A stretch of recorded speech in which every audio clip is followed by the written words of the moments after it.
জুলাই গণঅভ্যুত্থানে দেশ নতুনভাবে স্বাধীনতা পেয়েছে।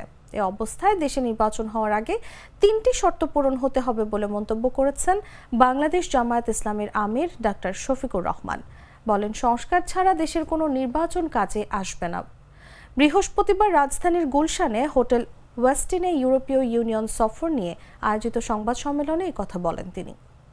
এখানে অনেক ডায়ালগের প্রয়োজন, অনেক এনগেজমেন্টের প্রয়োজন। এটি সরকারের তরফ থেকে হতে পারে, রাজনৈতিক দলগুলোর নিজস্ব উদ্যোগে হতে পারে, সিভিল সোসাইটিরও দেশ এবং রাষ্ট্রকে দেওয়ার অনেক দায়িত্ব আছে, সেই জায়গা থেকেও হতে পারে। এটা যখন মাল্টিপল জায়গা থেকে হবে তখন তার একটা পরিবেশ তৈরি হবে।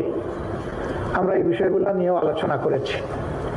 সম্মানিত সাংবাদিক বন্ধুগণ, আরও অনেক খুঁটিনাটি বিষয় এখানে এসেছে। তারা নির্বাচনের সময় জানতে চেয়েছে।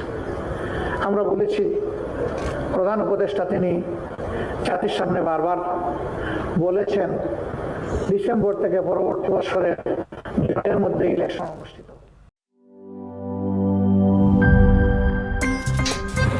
আমার একটা স্মার্ট সিদ্ধান্তে 25% গ্যাসের খরচ কমেছে। ভাবছেন কিভাবে? সাধারণ গ্যাস স্টোভ বদলে আমি এনেছি আরএফএল গ্যাস স্টোভ। এর সাইন্টিফিক নজল ও ব্রাস বার্নার ক্যাপ সমানভাবে তাপ ছড়িয়ে রান্না করে দ্রুত। তাই গ্যাসও বাঁচায় 25%, টাকাও বাঁচে 25%। আরএফএল গ্যাস স্টোভ নিরাপদ ও গ্যাস সাশ্রয়ী।